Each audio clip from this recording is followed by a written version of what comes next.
After the storm destroyed my tent, I headed to La Jonquera, to hotel where I had booked a room for one night. I was hoping to find someone who spoke English and maybe could help me with information about the possibilities to repair the tent. Although initially, when I realized that the tent was damaged, I wanted to give up and go to sleep somewhere on a beach, I had not completely given up hope that I could continue the hike if the tent could be repaired. Unfortunately, no one at the hotel could help me, because the staff did not speak English, and I did not speak Spanish. I had previously seen that the tent manufacturer Marmot also sells individual tent parts, including tent poles. La Jonquera was a small town, and usually small towns don't have large outdoor equipment stores. Therefore, in search of tent spare parts, I decided to go to the nearest large cities. First, I took a bus to Figueres. There was an outdoor goods store near the train station. Unfortunately, the store didn't have any spare parts, but the staff was really helpful and even called the Marmot dealer in Barcelona and recommended to go there. I immediately jumped on the train to Barcelona. I checked into hotel because it was very difficult and inconvenient to walk around with a heavy backpack. I took the damaged tent pole and went to the store recommended to me. Unfortunately, they couldn't help me in this store either. Explanation was that such equipment had to be ordered in advance, and it could take weeks to wait. Of course, this solution didn't work for me. The most I could do was to save a couple of days to continue the trail.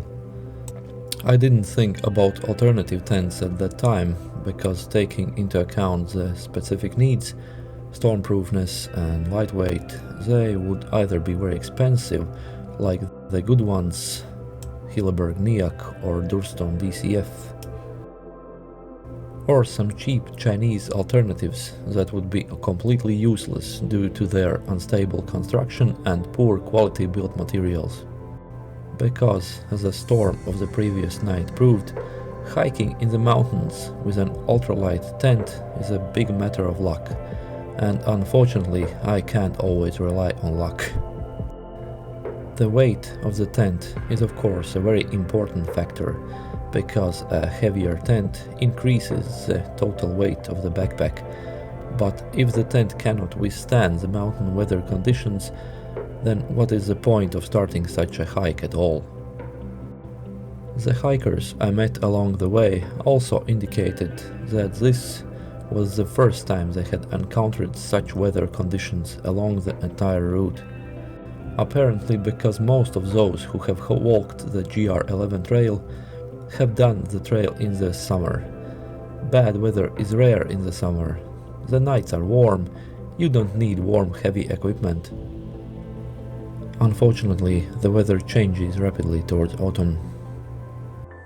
Over the next few days, I ran around all the outdoor goods stores in Barcelona, which might have had at least a little bit of Marmot inventory, but nothing. Neither a tent, nor poles, nor repair kits were to be found. I even ran around all the recommended household goods and construction repair shops, where, according to local indications, they could help repair the tent. But either because of the language barrier or the simple disinterest of the staff, I couldn't get anything done. My flight back to Riga was scheduled for the 1st October from San Sebastian Airport with a transfer in Madrid.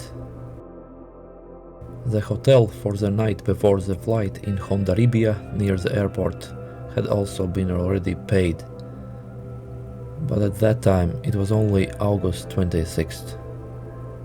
Spending a month in Spain was not an option, because living in hotels and eating would cost a fortune. Also, a direct flight to Riga from Barcelona the next day was around 450 euros. Basically, there were only two options left. The first was to go home and cry in a pillow, or the second, pull out a credit card. I decided in favor of the second one. For 560 euros, I bought a combined ticket for a flight Barcelona to Panama with a transfer in Madrid and a return flight from Cancun, Mexico to Madrid, Spain at the end of September. This way I had a month in a much cheaper region, which I had planned to visit in any case next fall.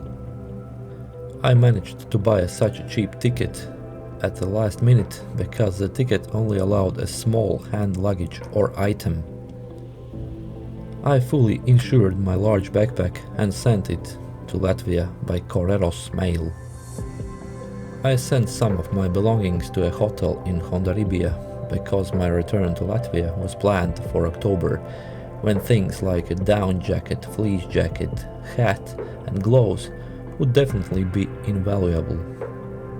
On the other hand, in much warmer regions, these things would have been absolutely useless, would have taken up space in backpack and would have caused additional inconvenience.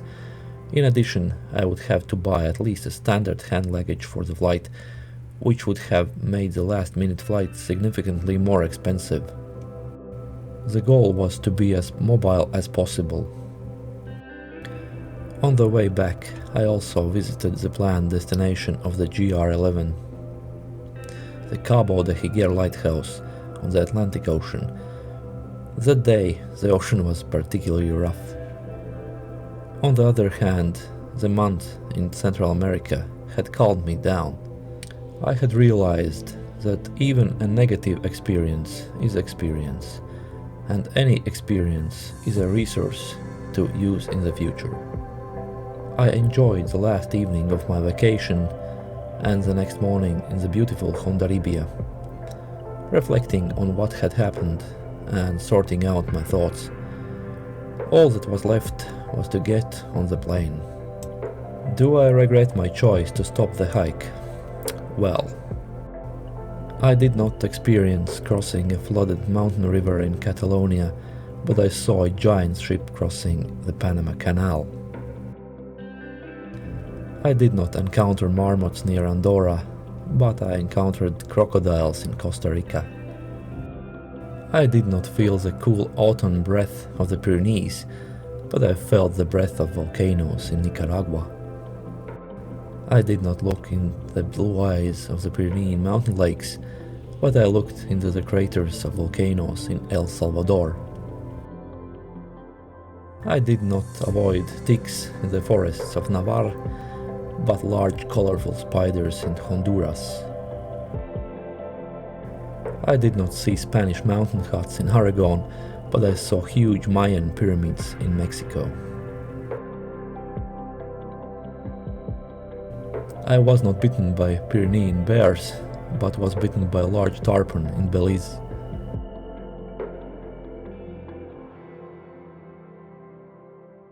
I did not experience the sunrise in High Pyrenees, but I experienced it above the clouds on Acatenango volcano in Guatemala. A wise man once said that when one door closes, another one opens. Everything you need to do is to stop to stare at the closed ones. Sometimes the best way forward is to pause, but not for long. And that's why I'm getting ready for the GR11 trail in Spain again in the year 2025.